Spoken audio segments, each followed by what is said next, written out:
ನಮಸ್ತೆ ಗೆಳೆಯರೆ. ಒಂದು ಚಿಕ್ಕ ಮಗುಗೂ ಕೇಳಿದ್ರೆ ಗೊತ್ತಾಗತ್ತೆ, ಮರದಲ್ಲೇ ಹಣ್ಣಾದ ಮಾವು ರುಚಿಯ ಅಥವಾ ಕಾಯನ್ನು ಕಿತ್ತು ಹುಲ್ಲ ಕೆಳಗೆ ಹಾಕಿ ಮಾಗಿಸಿದ ಹಣ್ಣು ರುಚಿಯ ಅಂತ. ವಿಶ್ವದಲ್ಲಿ ಎಲ್ಲರೂ ಉತ್ತರ ಹೇಳ್ತಾರೆ, ಮರದಲ್ಲೇ ಹಣ್ಣಾದ ಕಾಯಿ ರುಚಿ ಅಂತ, ಆ ಹಣ್ಣು ಮಾವು ರುಚಿ ಅಂತ. ಇಷ್ಟು ಕಾಮನ್ ಸೆನ್ಸ್ ಇರೋದಿಲ್ಲ.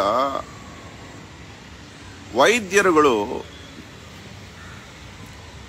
ತುಂಬಾ ಕ್ಲಿಷ್ಟ ಪರಿಸ್ಥಿತಿಗಳಲ್ಲಿ ಲಕ್ಷಕ್ಕೊಂದು ತಾಯಿಗೆ ಹೆರಿಗೆ ತೊಂದರೆಯಾದಾಗ ಕೆಲವು ಶಸ್ತ್ರಕ್ರಿಯೆಗಳು ಉತ್ಪತ್ತಿಯಾದವು. ಅಭಿಮನ್ಯುವಿನ ಮೃತ್ಯು ಆಗತ್ತೆ. ಆ ಹುಡುಗನ ಪತ್ನಿ ಉತ್ತರೆ ಗರ್ಭದಿಂದ ಇರ್ತಾಳೆ. ಪತಿಯ ಸಾವಿನ ವೇದನೆಯನ್ನು ತಡೆದುಕೊಳ್ಳಲಾರದೆ ತುಂಬು ಗರ್ಭಿಣಿ 9 ತಿಂಗಳು ಕಳೆದಿರುತ್ತೆ. ಹೊಟ್ಟೆಗೆ ಹೊಡೆದುಕೊಂಡು ರೋದನೆ ಮಾಡ್ಕೋತಾಳೆ, ನನ್ನ ಪತಿ ಇಲ್ಲ, ನನಗೆ ಇದು ಬೇಡ ಅಂತ.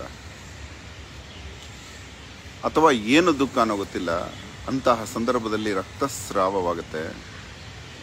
ಜಗತ್ತಿನ ಮೊಟ್ಟ ಮೊದಲ ಗಂಡು ಪ್ರಸೂತಿ ಹೆರಿಗೆ ಮಾಡಿದ್ದು ಆವಾಗಲೇ. ಕೃಷ್ಣ ಪರಮಾತ್ಮ ಆ ಉತ್ತರೆಯ ಗರ್ಭಕ್ಕೆ ಕೈ ಹಾಕಿ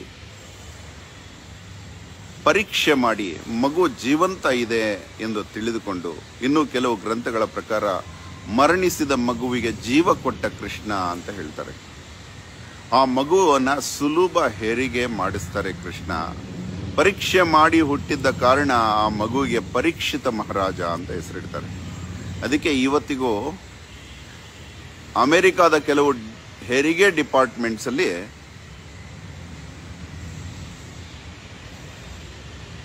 ಕೃಷ್ಣ ಪರಮಾತ್ಮನ ಫೋಟೋ ಹಾಕೊಂಡಿದಾರಂತೆ. The first male surgeon gynaecologist, ಮಗುವಿನ ಹೆರಿಗೆ ಮಾಡಿಸಿದಂತಹ ತಜ್ಞ ಕೃಷ್ಣ ಎಂಬ ಗೌರವಕ್ಕೆ. ಅದಾದ ನಂತರ ಹಿಸ್ಟ್ರಿಯಲ್ಲಿ ನಮಗೆ ಸಿಗೋದು ಅಂದ್ರೆ, ಜೂಲಿಯಸ್ ಸೀಸರ್ನ ತಂದೆ ತುಂಬಾ ಕ್ರೂರಿಯಾಗಿದ್ದ. ಅವನು ಸ್ವೇಚ್ಛೆಯ ರಾಜನಾಗಿದ್ದ. ಅವನು ಡಿಕ್ಟೇಟರ್ ಆಗಿದ್ದ, ಸರ್ವಾಧಿಕಾರಿಯಾಗಿದ್ದ. ಅನೇಕ ಪತ್ನಿಯರು. ರಾಜರಿಗೆ ಯೂಶುವಲಿ ಮಕ್ಕಳಾಗೋದಿಲ್ಲ, ಯಾಕೆಂದ್ರೆ ಓವರ್ ಎಕ್ಸ್ಪೋಷರು. 13-14ಕ್ಕೆ ಗಂಡು ಫಲಕ್ಕೆ ಬರೋಕ್ಕೆ ಮುಂಚೆನೆ ಹೆಣ್ಣಿಗೆ ಎಕ್ಸ್ಪೋಸ್ ಆಗುವ ರಾಜರೆಲ್ಲ ಮಕ್ಕಳಾಗ್ತಿರ್ಲಿಲ್ಲ. ಅದರ ಪರಿಣಾಮವೇ ಭಾರತದಲ್ಲಿ ಬ್ರಿಟಿಷರು ತಂದಿದ್ದ ರೂಲು.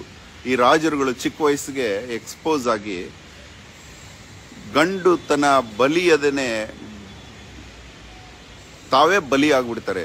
ಜೀವನ ಪರ್ಯಂತ ಗಂಡಸುತನ ಕಳ್ಕೋತಾರೆ. ಅದಕ್ಕೆ ದತ್ತು ಮಕ್ಕಳಿಗೆ ಹಕ್ಕಿಲ್ಲವೆಂಬ ನೀತಿ ತಂದಿದ್ದು ಬ್ರಿಟಿಷರು. ಸುಲಭವಾಗಿ ಯುದ್ಧವಿಲ್ಲದೆ ಈ ರಾಜ್ಯಗಳನ್ನು ಕಬಳಿಸ್ಬೋದು. ಈ ರಾಜರಿಗೆ ಅತಿ ವೈಭೋಗಕ್ಕೆ ಹೋಗ್ಬಿಟ್ಟು ಮಕ್ಕಳಿಲ್ಲದಂತಾಯ್ತು. ಅದಕ್ಕೆ ನೋಡಿ, ಮೈಸೂರು ಮಹಾರಾಜರಿಗೂ ಮನೆಯಲ್ಲಿ ಹುಟ್ಟಿದ ರಾಜನಿಗೆ ಮಕ್ಕಳಾಗ್ತಿರ್ಲಿಲ್ಲ, ಮತ್ತೆ ದತ್ತಕ್ಕೆ ತಗೊಳ್ತಾ ಇದ್ರು, ಮತ್ತೆ ಅದಕ್ಕೆ ಮೈಸೂರು ಮಹಾರಾಜರಿಗೆ ಮಕ್ಕಳಿಲ್ಲದಿರಲಿ ಅಂತ ತಲಕಾಡು ಅಲುವೇಲಮ್ಮ ಶಾಪ ಆಯ್ತಲ್ಲ. ಅದೇ ರೀತಿ ಟೋಟಲ್ ಭಾರತದಲ್ಲಿ ಇರಲಿಲ್ಲ. ಝಾನ್ಸಿ ಯುದ್ಧನೂ ಅದಕ್ಕೆ ನಡೆದಿದ್ದು, ಕಿತ್ತೂರು ಯುದ್ಧನೂ ಅದಕ್ಕೆ ನಡೆದಿದ್ದು. ಜಗತ್ತಲ್ಲಿ ಬ್ರಿಟಿಷರು ಈ ಒಂದು ವಿಷಯದಿಂದ ದುರ್ಬಳಕೆ ಮಾಡಿಕೊಂಡ್ರು. ಅದೇನೇ ಇರಲಿ, ಹೀಗೆ ನಡೆದ ಈ ವಿಚಾರದಲ್ಲಿ ಜೂಲಿಯಸ್ ಸೀಸರ್ ಕಾಲದಲ್ಲಿ ಅವನಿಗೆ ಅನೇಕ ಹೆಣ್ಣು ಮಕ್ಕಳು ಇರ್ತಾರೆ, ಪತ್ನಿಯರು, ಆದರೆ ಮಕ್ಕಳಿರೋದಿಲ್ಲ. ಆಗ ಏನಾಗುತ್ತೆ, ಅವರು ಎಷ್ಟು ಕ್ರೂರಿಗಳಾಗಿದ್ರು ಅಂದರೆ, ಆ ಅಮ್ಮನಿಗೆ ಹೆರಿಗೆ, ಚಿಕ್ಕ ಹುಡುಗಿ ಪಾಪ 16 ವರ್ಷದ ಹುಡುಗಿ ಪ್ರೆಗ್ನೆಂಟ್ ಆಗಿಬಿಡ್ತಾಳೆ. ಹೆರಿಗೆ ನೋವು ಜಾಸ್ತಿ ಆಗುತ್ತೆ, ಅನ್ಕಾನ್ಷಿಯಸ್ ಆಗ್ತಾಳೆ. ಅಲ್ಲಿನ ವೈದ್ಯರು ಕೂಡ ಅಷ್ಟೇ ಕ್ರೂರಿಗಳಾಗಿದ್ರು. ರಾಜನಿಗೆ ಹೇಳ್ತಾರೆ, ಈ ತಾಯಿ ಬದುಕಿದ್ರೆ ಮಗುನೂ ಬದುಕೋ ಚಾನ್ಸ್ ಇಲ್ಲ, ಬಟ್ ನಾವು ತಾಯಿನೇನಾದರೂ ಕೊಂದುಬಿಟ್ರೆ ಮಗುನ ಉಳಿಸ್ಕೋಬೋದು ಅಂತ. ಅವನು ನನಗೆ ಮಗು ಆದರೆ ಸಾಕು, ತಾಯಿನ ಕೊಂದುಬಿಡಿ ಅಂತ ಹೇಳ್ತಾನೆ. ಅದರ ಪರಿಣಾಮ ಆ ತಾಯಿಯ ಹೊಟ್ಟೆ ಬಗೆದು ಆ ಮಗು ಗಂಡು ಮಗು ಆಗಿರುತ್ತೆ, ಅದನ್ನ ಹೊರಗಡೆ ತೆಗಿತಾರೆ. ಅವನು ಹೊಟ್ಟೆ ಬಗೆದು ತೆಗೆದವನ ಹೆಸರು ಸೀಸರ್ ಅಂತ ಇಡ್ತಾರೆ. ಹಾಗಾಗಿ ಈ ಹೊಟ್ಟೆ ಬಗೆದು ಮಗುವನ್ನು ಆಚೆ ತೆಗೆಯುವ ಈ ಪ್ರೊಸೀಜರ್ಗೆ ಸಿಸೇರಿಯನ್ ಅಂತ ಹೆಸರಾಯಿತು. ಜೂಲಿಯಸ್ ಸೀಸರು ಆ ರೀತಿ ಹುಟ್ಟಿದ್ರಿಂದ ಹೊಸ ಪ್ರಯೋಗದಿಂದ ಅದಕ್ಕೆ ಸಿಸೇರಿಯನ್ ತಂತ್ರ ಅಂದ್ರು. ಕತ್ರಿ ಅಲ್ಲ ಸೀಸರ್ ಅಂದ್ರೆ. ಈ ಸಿಸೇರಿಯನ್ ತಂತ್ರ ಬರುವುದಕ್ಕೆ ಮುನ್ನವೂ ನಮ್ಮ ದೇಶದಲ್ಲಿ ಹೆರಿಗೆಗಳಾಗ್ತಾ ಇತ್ತು, ಹೆರಿಗೆಯಿಂದ ಸಾವುಗಳು ಆಗ್ತಾ ಇತ್ತು. ಆದರೆ ಸಿಸೇರಿಯನ್ ಬಂದ ನಂತರ ಕೂಡ ಹೆರಿಗೆಗಳಾಗ್ತಾ ಇದೆ, ಹೆರಿಗೆಗಳಿಂದ ಸಾವುಗಳು ಆಗ್ತಾ ಇದೆ. ಆದರೆ ಸಿಸೇರಿಯನ್ ಬಂದ ನಂತರ ಹೆರಿಗೆಯಿಂದನೇ ಸಾವುಗಳು ಹೆಚ್ಚು ಆಗ್ತಾ ಇದೆ. ಯಾಕೆಂದ್ರೆ ಒಂದು ಹೆರಿಗೆ ಆಗುವ ಸಂದರ್ಭದಲ್ಲಿ ಅನೇಕ ಸಾವುಗಳು ಸಿಸೇರಿಯನ್ನಿಂದ ಆಗಿದೆ, ಅದು ಮುಚ್ಚಿ ಹೋಗಿದೆ. ಅದಾದ ನಂತರನೂ ಹೆಣ್ಣಿನ ಆಯುಷ್ಯ ಕಡಿಮೆ ಆಗಿಬಿಡುತ್ತೆ. ಹೊಟ್ಟೆ ಬಗ್ಗದ ನಂತರ ಆ ಸಿಸೇರಿಯನ್ ಪರಿಣಾಮದಿಂದ ಅವ್ಯವಸ್ಥೆ ಕಂಡು ತಾಯಿಯಲ್ಲಿ ಬೆನ್ನು ನೋವು, ಆ ಬೆನ್ನಿಗೆ ಇಂಜೆಕ್ಷನ್ ಒಂದು ಕೊಟ್ಟಿರ್ತಾರೆ ಅನೆಸ್ಥೀಶಿಯಾ, ಆ ಬೆನ್ನು ಮೂಳೆ ನೋವು ಜೀವನ ಪರ್ಯಂತ. ಯಾವಾಗ ನೋವು ಕಾಣಿಸ್ಕೊಳ್ಳುತ್ತೋ ಆ ಎಮ್ಮ ಕೆಲಸ ಮಾಡೋದು ಕಡಿಮೆ ಆಗುತ್ತೆ. ಕೆಲಸ ಮಾಡೋದು ಕಡಿಮೆ ಆದ ತಕ್ಷಣ ಒಬೆಸಿಟಿ ಬರುತ್ತೆ. ಮತ್ತು ಚರ್ಮ ಕೂಡ ಆ ಕನೆಕ್ಟಿವಿಟಿ ಕಳ್ಕೊಂಡು, ಆ ಒಬೆಸಿಟಿ ಹಿಡಿತ ಕಳ್ಕೊಂಡು ಡೊಳ್ಳು ಹೊಟ್ಟೆ ಬರುತ್ತೆ. ಮತ್ತು ಮಕ್ಕಳು ಸಿಸೇರಿಯನ್ನಿಂದ ಏನಾಗ್ತಾರೆ ಅಂತ ಹೇಳ್ತೀನಿ. ಸಿಸೇರಿಯನ್ನು ಅಂದರೆ ಏನು ಗೊತ್ತಾ, ಹಣ್ಣಾಗದೆ ಕಾಯನ್ನೇ ಮರದಿಂದ ಕಿತ್ತು ಹುಲ್ಲ ಕೆಳಗಿಟ್ಟು ಹಣ್ಣು ಮಾಡುವ ವ್ಯವಸ್ಥೆ ಅದು.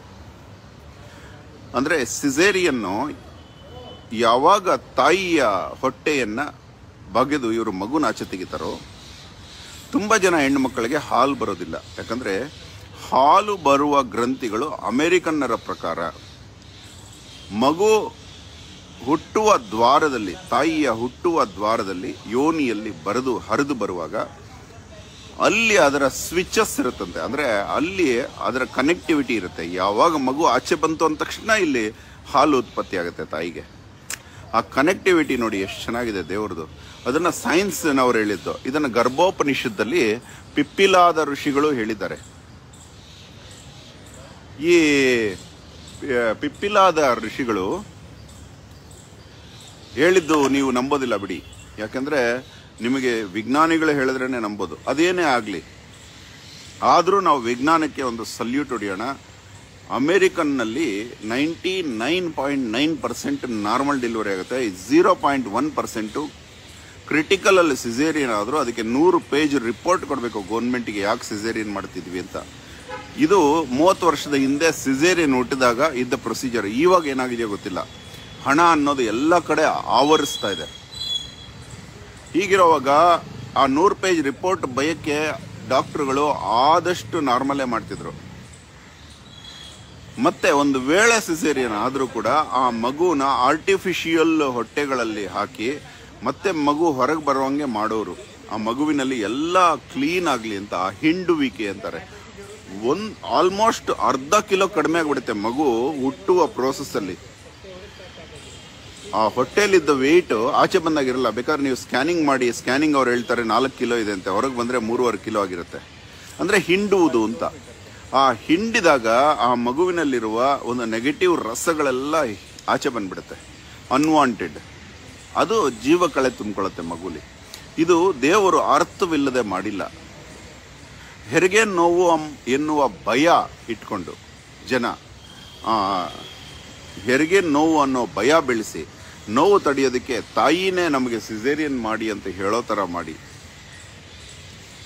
ನಾವು ತಾಯಿನೇ ಕೇಳಿದ್ರು ಅಂತ ಒಂದು ನೆಪ ಒಡ್ಡಿ ಭಾರತದಲ್ಲಿ ಇವತ್ತು 99.9% ಸಿಸೇರಿಯನ್ ಆಗ್ತಾ ಇದೆ. ಅರ್ಧ ಪರ್ಸೆಂಟ್ ಮೀನ್ಸ್ 0.1% ನಾರ್ಮಲ್ ಆಗ್ತಾ ಇದೆ. ಅದು ಯಾವಾಗ ಅಂದರೆ ಮಗುನ ಇವರು ಆಸ್ಪತ್ರೆಗೆ ಹೋಗೋ ದಾರಿಯಲ್ಲಿ, ಆಸ್ಪತ್ರೆಗೆ ಹೋಗೋಷ್ಟರಲ್ಲಿ ಇದು ಆಮ್ನೆಟಿಕ್ ಫ್ಲೂಯಿಡ್ ಎಲ್ಲ ಬಂದ್ಬಿಟ್ಟು ರಸೋದಯ ರಕ್ತೋದಯ ಎಲ್ಲ ಆಗಿ ಸಿಸೇರಿಯನ್ನೇ ಮಾಡೋಕ್ಕಾಗಲ್ಲ, ಬಂದ್ಬಿಡ್ತಾ ಇದೆ ಮಗು ಅನ್ನುವಾಗ ಅಂಥವೆಲ್ಲ ನ್ಯಾಚುರಲ್ ಆಗಿ ಇತ್ತೀಚೆಗೆ ಕೆಲವು ಡಾಕ್ಟ್ರುಗಳು ದೊಡ್ಡತನ ನೋಡಿ ಅವರು ನಾರ್ಮಲ್ಲೇ ಮಾಡ್ತಾ ಇದ್ದಾರೆ.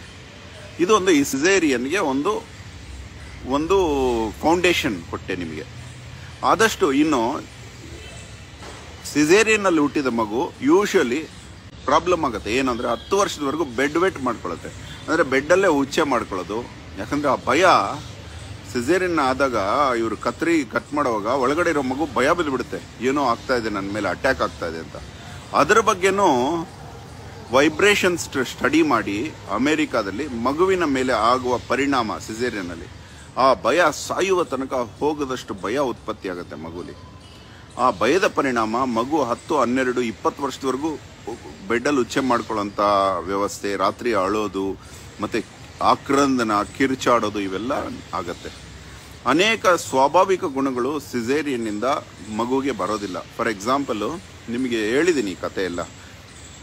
ಮೊದಲನೇ ತಿಂಗಳು ಮೀನಿನ ಆಕಾರದಲ್ಲಿರುವ ಗರ್ಭ ಮತ್ಸ್ಯಾವತಾರವನ್ನು ಹೊಲ್ಲುತ್ತೆ. 2ನೇ ತಿಂಗಳು ಚಿಕ್ಕ ಚಿಕ್ಕ ಕಾಲು, ಕೈ, ಬಾಲ, ತಲೆ ಬಂದು ಆಮೆ ಆಕೃತಿಯಲ್ಲಿರೋದ್ರಿಂದ ಅದನ್ನು ಕೂರ್ಮಾವತಾರಿ ಮಗು ಅಂತಾರೆ. 3ನೇ ತಿಂಗಳು ಒಂದು ಚಿಕ್ಕ ಹಂದಿಯ ಮರಿ ಥರ ಇರುತ್ತೆ ನಮ್ಮದು ಮಾನವ ಗರ್ಭ, ಅದಕ್ಕೆ ಅದನ್ನು ವರಾಹಾವತಾರ ಅಂತಾರೆ. 4ನೇ ತಿಂಗಳು ಕೂರ್ಲು ಬರುತ್ತೆ, ಉಗುರು ಬರುತ್ತೆ, ಈ ನರಸಿಂಹನ ಎಲ್ಲ ಗುಣಗಳು ಬರುತ್ತೆ, ಆಕ್ರೋಶ ಬಂದು ಸೇರಿಕೊಳ್ಳುತ್ತೆ, ಅನ್ಯಾಯದ ವಿರುದ್ಧ ಅದೊಂದು ರೀತಿಯಲ್ಲಿ ಇಮ್ಮಿಡಿಯೇಟ್ ಡಿಸ್ಟ್ರಕ್ಷನ್ ಮಾಡುವಂಥ ಗುಣಗಳು ಇವೆಲ್ಲ ನರಸಿಂಹಾವತಾರದಲ್ಲಿ ಬರುತ್ತೆ. 5ನೇ ತಿಂಗಳು ಕುಬ್ಜ ಮಾನವನ ಆಕೃತಿ ಬರುತ್ತೆ, ಅದನ್ನು ವಾಮನ ಅವತಾರ ಅಂತ ಕರೀತಾರೆ. 6ನೇ ತಿಂಗಳು ಅನ್ಯಾಯದ ವಿರುದ್ಧ ಹೋರಾಡಬೇಕು, ನಾನು ನ್ಯಾಯ ರೀತಿಯಲ್ಲೇ ಬದುಕಬೇಕು, ಇಂಪಾಸಿಬಲ್ ಆದರೂ ನಾನು ನ್ಯಾಯದಿಂದಲೇ ಬದುಕಬೇಕು ಅನ್ನೋ ಪರಶುರಾಮನ ಗುಣಗಳನ್ನು ಹೊತ್ತು ಮಗು ಬರುತ್ತೆ, ತುಂಬ ಶಕ್ತಿಶಾಲಿ ಆಗುತ್ತೆ. ಇನ್ನು 7ನೇ ತಿಂಗಳು ಶ್ರೀರಾಮಚಂದ್ರ, ನಾನು ಕರೆಕ್ಟಾಗಿರಬೇಕು, ಜಗತ್ತು ಹೆಂಗಿದ್ರು ನಾನು ಆ ಜಗತ್ತಿನೊಡನೆ ಅಡ್ಜಸ್ಟ್ ಮಾಡ್ಕೊಂಡು ಹೋಗ್ಬೇಕು, ಎಲ್ಲರ ಇಷ್ಟಕ್ಕೆ ಅನುಸಾರವಾಗಿ ಬದುಕಬೇಕು ಅನ್ನೋ ರಾಮನ ಗುಣ ಬರುತ್ತೆ. 8ನೇ ತಿಂಗಳು ಸರ್ವವಿದ್ಯಾಪಾರಂಗತ, ನನೂ ಇಂಪಾರ್ಟೆಂಟು, ಜಗತ್ತು ಇಂಪಾರ್ಟೆಂಟು, ಎಲ್ಲರೊಳಗೊಂದಾಗೋ ಮಂಕುತಿಮ್ಮ ಅಂತ, ಮೂರು ಮುಟ್ಟದೆ ಅಂದರೆ ಸತ್ವ, ರಜಸ್ಸು, ತಮಸ್ಸು ಎಲ್ಲ ರೀತಿಯಲ್ಲೂ ಪರಿಪೂರ್ಣವಾದ ಗುಣಗಳನ್ನು ಹೊಂದುವ ಲಕ್ಷಣವನ್ನು, ಜ್ಞಾನದ ಸಂಪತ್ತನ್ನು ಕೃಷ್ಣಾವತಾರ 8ನೇ ತಿಂಗಳಲ್ಲಿ ಕಲಿಯುತ್ತೆ. ಇನ್ನು 9ನೇ ತಿಂಗಳಲ್ಲಿ ಯಾವುದೂ ಬೇಡ, ಒಳಿದೂ ಬೇಡ, ಕೆಟ್ಟದಕ್ಕೂ ಬೇಡ ಅಂತ ಸಾಧನೆಯ ತಪಸ್ಸಿನ ಗುಣ ಬುದ್ಧಾವತಾರ ತಾಯಿಯ ಗರ್ಭದಲ್ಲಿ ತಪಸ್ಸು ಕಲಿಯುತ್ತೆ ಮಗು. ಇನ್ನು 9ನೇ ತಿಂಗಳು ಪರಿಪೂರ್ಣ ಆಗಿರೋ ಮಗು 10ನೇ ತಿಂಗಳು ಕಲ್ಕಿ ಅವತಾರದಲ್ಲಿ ತಾಯಿಯಿಂದ ಹೊರಗಡೆ ಬರುತ್ತೆ. ಅದಕ್ಕೆ ಆ ರಕ್ತ ಎಲ್ಲ ಬರೋದು ಅದೆಲ್ಲ.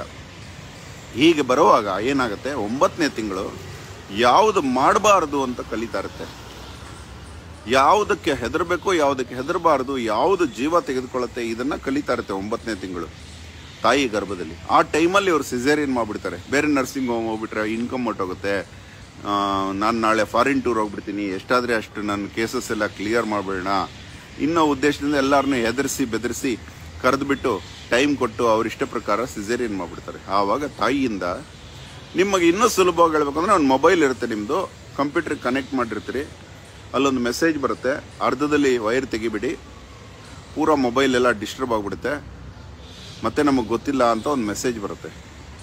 ಹಾಗೆ ಇದು ತಾಯಿ ಮಗುವಿನ ಕನೆಕ್ಷನ್ನ ಡಿಸ್ಕನೆಕ್ಟ್ ಮಾಡಿದ್ರೆ ಎಷ್ಟೋ ತಾಯಿಯಿಂದ ಕಲಿಯೋ ವಿದ್ಯೆನ, ಹೊರಗೆ ಬಂದ ಮೇಲೆ 20 ವರ್ಷ ಕಲಿಯೋ ವಿದ್ಯೆನ ಆ 1 ತಿಂಗಳಲ್ಲಿ ಕಲಿತಾ ಇರುತ್ತೆ ಮಗು. ಅದನ್ನು ಕಳ್ಕೊಂಡ್ಬಿಡುತ್ತೆ ಇವ್ರು ಕಟ್ ಮಾಡೋದ್ರಿಂದ. ಅಲ್ಲ, ಒಂದು ಮರದಲ್ಲಿ ಹಣ್ಣು ಕಿತ್ತರೆ ಹಣ್ಣು ಮಾಡ್ಬೋದಾದರೆ ಆ ಒರಿಜಿನಲ್ ಮರದಲ್ಲಿ ಆಗುವ ಹಣ್ಣಿನ ರುಚಿ ಬರಲ್ಲ ಅಂತ ಗೊತ್ತಿರೋ ಕಾಮನ್ ಸೆನ್ಸು ಇವರು ಡಾಕ್ಟರ್ಸ್ ಅಂತೆ ಯಾವ ರೀತಿ ಮಾಡೋಕ್ಕೆ ಸಾಧ್ಯ? ಹೊಟ್ಟೆಯಲ್ಲಿ ಹುಟ್ಟಿದ ಮಗುನ ಹುಟ್ಟಕ್ಕೆ ಮೊದಲನೇ ತೆಗೆದ್ರೆ ಆ ಮಗುನ ಮತ್ತೆ ಇನ್ಕ್ಯುಬೇಟ್ರಲ್ಲಿಟ್ಟು ಇನ್ನೆಷ್ಟು ದಿನ ತಾಯಿ ಗರ್ಭದಲ್ಲಿ ಇರಬೇಕಾಯಿತು ಆ ಇನ್ಕ್ಯುಬೇಟ್ರಲ್ಲಿಟ್ಟು ಆ ಇನ್ಕ್ಯುಬೇಟರ್ ಚಾರ್ಜಸ್ ತಗೊಳ್ಳೋಂಥ ಈ ದುಷ್ಟರಿಗಿಂತ ಇದೇನೇ ಇರಲಿ, ಇವಾಗ ಇನ್ನೊಂದು ರೋಗ ಉಟ್ಕೊಂಡಿದೆ ಇದರಲ್ಲಿ. ಏನು ಅಂದರೆ ವಿಶ್ವ ಎಲ್ಲ ವ್ಯಾಪಿಸ್ಬಿಟ್ಟಿದೆ ಬಿಡಿ. ನಮಗೆ ಫೋನ್ ಬರುತ್ತೆ, 30,000 40,000 ಕೊಡ್ತೀವಿ, ನನಗೆ ಟೈಮಿಂಗ್ ಕೊಡಿ, ನೀವು ಫೇಮಸ್ ಅಸ್ಟ್ರಾಲಜರ್ ಹಂಗೆ ಹಿಂಗೆ ಹೊಗಳ್ತಾರೆ ಅವ್ರನ್ನ ಬಿಡಿಸ್ಕೊಂಡು ಅವ್ರ ಫೋನುಗಳನ್ನಿಟ್ಟು ಅವ್ರನ್ನ ಬೈದು ಏನೇನೋ ಮಾಡ್ತೀನಿ. ಏನು ಇವಾಗ ಫಾರ್ ಎಕ್ಸಾಂಪಲ್ ಜಾತಕ ಅಂದರೆ ಕೃತಯುಗದಲ್ಲಿ ರಸೋದಯ ಕಾಲ ಅಂತ ಇದ್ರು. ಅಂದರೆ ಮಗುವಿನ ರಸ ಅಮ್ನೆಟಿಕ್ ಫ್ಲೂಯಿಡ್ ಬಂದ ತಕ್ಷಣ ಆ ಟೈಮ್ ತಗೊಂಡು ಜಾತಕ ಬರೆಯೋರು, ಈ ಮಗು ಹೇಗಿರಬಹುದು ಅಂತ. ತ್ರೇತಾಯುಗದಲ್ಲಿ ರಕ್ತೋದಯ ಅಂತ, ರಕ್ತ ಬಂದ ತಕ್ಷಣ ಇನ್ನು ಬೆರಳುಗಳಿರುತ್ತೆ, 1 ಬೆರಳಷ್ಟು ಓಪನ್ ಆಗಿದೆಯಾ, 2 ಬೆರಳಷ್ಟು ಓಪನ್ ಆಗಿದೆಯಾ, 3 ಬೆರಳಷ್ಟು ಓಪನ್ ಆಗಿದೆಯಾ, 4 ಬೆರಳಷ್ಟು ಓಪನ್ ಆಗಿದೆಯಾ, ಮಗು ಬರೋ ದಾರಿ ಅಂತ ಒಂದು ಪದ್ಧತಿ ಇದೆ. ಅಂದರೆ ಕಲಿಯುಗದಲ್ಲಿ ಕೃತಯುಗದಲ್ಲಿ 1 ಬೆರಳು ಅಷ್ಟು ಓಪನ್ ಆಗಿದ್ರೆ ಆವಾಗಲೇ ಟೈಮ್ ತಗೊಂಡು ಜಾತಕ ಬರೆಯೋರು. ತ್ರೇತಾಯುಗದಲ್ಲಿ 2 ಬೆರಳಷ್ಟು ಓಪನ್ ಆದರೆ ಆ ಟೈಮ್ ತಗೊಂಡು ಜಾತಕ ಬರೆಯೋರು. ದ್ವಾಪರ ಯುಗದಲ್ಲಿ 3 ಬೆರಳಷ್ಟು ಓಪನ್ ಆದರೆ ಆ ಟೈಮ್ ತಗೊಂಡು ಜಾತಕ ಬರೆಯೋರು. ಅಂದರೆ ಶಿರೋದಯ ಅಂತ, ತಲೆ ಕಾಣಿಸ್ತಾ ಇದೆ ಅಂತ. ಕಲಿಯುಗದಲ್ಲಿ 4 ಬೆರಳಷ್ಟು ಓಪನ್ ಆದರೆ ಮಗು ಆಚೆ ಬಂದ್ಬಿಡುತ್ತೆ, ಆ ಟೈಮ್ ತಗೊಂಡು ಜಾತಕ ಬರೆಯೋರು. ಅಂದರೆ ಇದು ಪ್ರಕೃತಿ, ಯಾರಿಗೂ ಗೊತ್ತಿಲ್ಲ, ಬ್ರಹ್ಮನಿಗೂ ಗೊತ್ತೋ ಇಲ್ವೋ ಗೊತ್ತಿಲ್ಲ ಯಾವ ಟೈಮಲ್ಲಿ ಮಗು ಆಗುತ್ತೆ ಅನ್ನೋದು ಒಂದು ಇಟ್ಸ್ ಎ ಕಂಪ್ಲೀಟ್ ಸೀಕ್ರೆಟ್. ಡಾಕ್ಟರ್ಸ್ಗೆ ಗೊತ್ತಿಲ್ಲ ಎಷ್ಟೊತ್ತಿಗೆ ಡೆಲಿವರಿ ಆಗುತ್ತೆ ಅಂತ, ಹೇಳೋಕ್ಕಾಗಲ್ಲ ಅದು. ಅಂಥ ಟೈಮಲ್ಲಿ ಆ ಮಗು ಬಂದ ಸಮಯ ತಗೊಂಡು ಜಾತಕ ಬರೆದು ಒಂದು ಊಹನಾ ಸಿದ್ಧಾಂತ, ಈ ಮಗು ಹೆಂಗಾಗ್ಬೋದು, ಗ್ರಹಗತಿಗಳ ಆಕಾಶದಲ್ಲಿ ಹೆಂಗಿದೆ ಏನು ಅಂತ ದೊಡ್ಡ ದೊಡ್ಡ ಹಿರಿಯರು ಋಷಿಗಳು ಬರೆದಿಟ್ಟಿದ್ದಾರೆ. ಅದು ನಿಜಾನೂ ಆಗುತ್ತೆ, ಅದು ಬೇರೆ. ಆದರೆ ಇಲ್ಲಿ ಆಗ್ತಾ ಇರೋದು ಇನ್ನೊಂದು. ನಮ್ಮ ಕರ್ನಾಟಕದಲ್ಲಿ ಓಪನ್ ಆಗಿ ಫೇಸ್ಬುಕ್ಕಲ್ಲಿ ಯೂಟ್ಯೂಬಲ್ಲಿ ಪ್ರಚಾರ, ನಾವು ಸಿಸೇರಿಯನ್ಗೆ ಟೈಮ್ ಕೊಡ್ತೀವಿ, 2,500 ಆಗುತ್ತೆ, 5,000 ಆಗುತ್ತೆ ಅಂತ ಇತ್ತೀಚೆಗೆ ಒಬ್ಬನಿಗೆ ಚೆನ್ನಾಗಿ ಬೈದದ್ದು ಆಯಿತು. ನಿಮಗೆ ಗೊತ್ತಿರಲಿ, ಯಾಕಂದರೆ ನೀವು ಹೋಗ್ಬಿಡ್ತೀರಿ. ನೀವು ಇವಾಗ ಟೈಮು, ನೀವು ಒಬ್ಬ ಪ್ರಧಾನಮಂತ್ರಿ ಆಗೋ ಟೈಮು, ಒಬ್ಬ IAS ಆಫೀಸರ್ ಆಗೋ ಟೈಮು ಅಂತ ತಿಳ್ಕೊಂಡು ಅವನ ಹತ್ರ ಬರೆಸ್ಬಿಟ್ಟು ಆ ಟೈಮ್ಗೆ ಮಗು ಆಗೋ ಥರ ಮಾಡ್ತೀರಿ. ಅದು ಹೇಗೆ ಸಾಧ್ಯ? ಅದು ಆರ್ಟಿಫಿಷಿಯಲ್ ಆಯ್ತಲ್ಲ. ಒಳಗಡೆ ಇರೋ ಪ್ರಾಡಕ್ಟು ಹುಟ್ಟಿದಾಗಲೇ ಡಿಸೈಡ್ ಆಗಿದೆ ಅಂಥದ್ದು ಅಂತ, ಅದಕ್ಕೆ ತಗ್ಗಟ್ಟಾಗ ಅದು ಬರ್ತಾ ಇತ್ತು ಆಚೆ. ನೀವು ವಾಷಿಂಗ್ ಮಿಷಿನ್ ಒಳಗಡೆ ಇಟ್ಬಿಟ್ಟು ಫ್ರಿಡ್ಜ್ ಬರಬೇಕು ಅಂತ ಜಾತಕ ಬರೆದ್ರೆ ಆಗತ್ತಾ? ವಾಷಿಂಗ್ ಮಿಷಿನ್ನೇ ಆಚೆ ಬರುತ್ತೆ. ಹಾಗಾಗಿ ಅದು ಬರೋ ಟೈಮಿಂಗ್ನ ಸಿಸೇರಿಯನ್ ಮುಚ್ಚಾಕ್ಬಿಡ್ತು, ನ್ಯಾಚುರಲ್ ಟೈಮಿಂಗ್ನ ಮುಚ್ಚಿಬಿಡ್ತು. ಅಂದರೆ ಇನ್ನು ಜಾತಕನೇ ಇಲ್ಲ ಆ ಮಗುಗೆ. ಅದಕ್ಕೆ ಸಿಸೇರಿಯನ್ ಮಾಡಿರೋರು, ಸಿಸೇರಿಯನಿಂದ ಹುಟ್ಟಿರೋರು ಯಾರ ಹತ್ರ ಜಾತಕ ತೋರಿಸಿದ್ರು ಅದು ಸರಿಯಾಗಿ ಬರೋದಿಲ್ಲ ಬಿಡಿ. ಆದರೆ ಒಳಗಡೆ ಇರೋ ತಿರುಳು ತುಂಬ ಚೆನ್ನಾಗಿದೆ ಅಂತ ಇಟ್ಕೊಳ್ಳಿ. ಮಗುದು ಜಾತಕ ತುಂಬ ಚೆನ್ನಾಗಿದೆ, ಆದರೆ ಗೊತ್ತಿಲ್ಲ ಯಾವತ್ತು ಹುಟ್ತಾ ಇತ್ತು, ಹೇಗೆ ಹುಟ್ತಾ ಇತ್ತು ಅಂತ. ಬಟ್ ಅದು ಸಿಸೇರಿಯನಿಂದ ಹುಟ್ಟಿದೆ, ಆದರೆ ಅದು ದೊಡ್ಡ ವ್ಯಕ್ತಿ ಆಗೇ ಆಗುತ್ತೆ.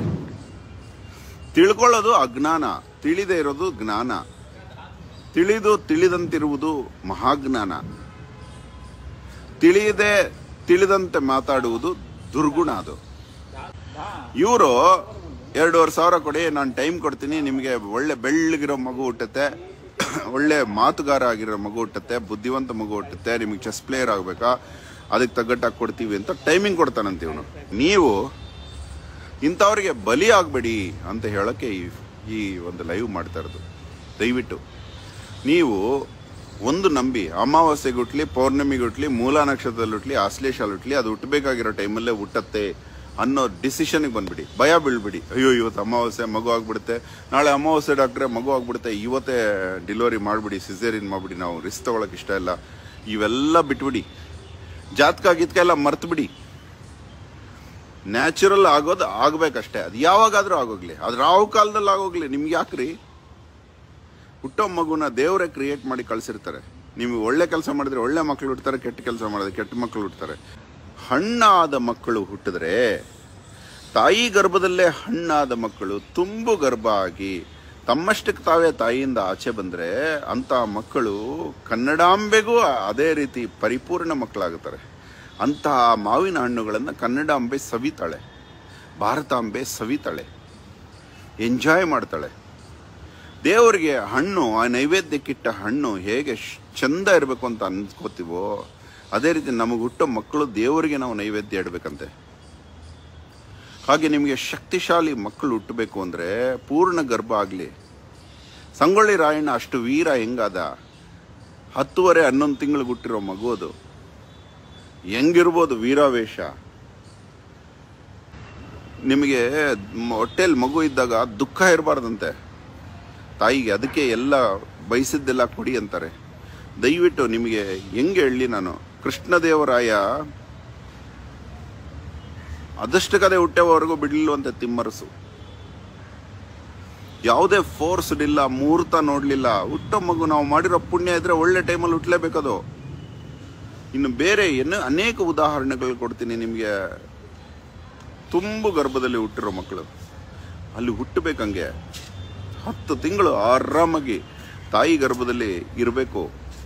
ಹೊರಗಡೆ ಬಂದರೂ ತಾಯಿನ ಬಿಟ್ಟಿರಬಾರ್ದು, ಆ ಪ್ರೇಮ ಇರಬೇಕು. ದಯವಿಟ್ಟು ನಿಮ್ಮ ಹತ್ರ ಕೇಳ್ಕೊತೀನಿ, ಸಿಸೇರಿಯನ್ ಮಾಡಿಸ್ಬೇಡಿ.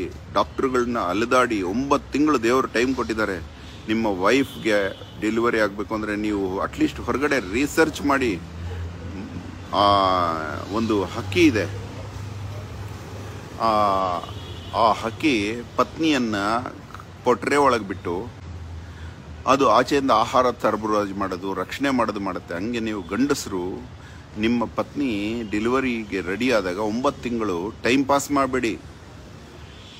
ಯಾವ ಡಾಕ್ಟರ್ ಬೆಟ್ರು, ಯಾವ ಹಾಸ್ಪಿಟ್ಲಲ್ಲಿ ನಾರ್ಮಲ್ ಆಗುತ್ತೆ ಎಲ್ಲ ನೋಡಿ ನೋಡಿ ಧೈರ್ಯ ತುಂಬಿಕೊಳ್ಳಿ. ಅದು ವಿದೇಶಿ ಡಾಕ್ಟ್ರುಗಳು ಬೆಂಗಳೂರಲ್ಲಿ ಬಂದು ಇವಾಗ ಸಿಸೇರಿಯನ್ ಮಾಡಬಾರ್ದು, ನಾವು ನಾರ್ಮಲ್ ಮಾಡಿಕೊಡ್ತೀವಿ ಅಂತ ಮನೆಗೆ ಬಂದು ಡೆಲಿವರಿ ಮಾಡಿಕೊಡ್ತಾ ಇದ್ದಾರೆ. ಸೇವಾ ನಿರತರವರು, ಅವ್ರ ನಂಬರ್ಗಳು ಫೇಸ್ಬುಕ್ಕಲ್ಲಿತ್ತು. ತುಂಬ ಜನ ಡಾಕ್ಟ್ರುಗಳು ಒಳ್ಳೆ ಕೆಲಸ ಮಾಡ್ತಾ ಇದ್ದಾರೆ, ಪ್ರಾಮಾಣಿಕವಾಗಿ ಮಾಡ್ತಾ ಇದ್ದಾರೆ. ಬಾಂಬೆಲಿ ಒಂದು ಡಾಕ್ಟ್ರ್ ಇದ್ದ, ಅವನ ಹೆಸರು ಹೇಳೋದು ಬೇಡ ನಾನು. ತುಂಬ ಕೆಟ್ಟವನು. ಅವನ ಹತ್ರ ಒಂದೂ ನಾರ್ಮಲ್ ಆಗಿಲ್ಲ, ಎಲ್ಲ ಸಿಸೇರಿಯನ್. 7 ತಿಂಗಳಿಗೆ ತೆಗೆದು ಬಿಡ್ತಿದ್ದ. ಯಾಕಂದರೆ ಅವನು ಬೇರೆಯವ್ರ ಹತ್ರ ಹೋಗ್ಬಾರ್ದು, ಫುಲ್ ಇನ್ಕಮ್ ನನಗೆ ಬರಬೇಕು ಅಂತ. ಕಡೆಗೆ ಅವನಿಗೆ ಮದುವೆ ಆಯಿತು. ಅವನ ಮಗು 6.5 ತಿಂಗಳಿಗೆ ಹುಟ್ಟುಬಿಡ್ತು. ಸುಮಾರು 4ರಿಂದ 5 ತಿಂಗಳು ಇನ್ಕ್ಯುಬೇಟ್ರಲ್ಲಿ ಬದುಕಿತ್ತು. ಅದಾದ ನಂತರ ಇವಾಗ ನೆಲ ಕಚ್ಕೊಂಡಿದೆ, 4 ಕಾಲು, ಪ್ರಾಣಿ ಇದ್ದಂಗೆ ಅಮೀಬಾ ಥರ. ಆ ಮಗು ಮೇಲೆ ಹೇಳ್ತಾ ಇಲ್ಲ.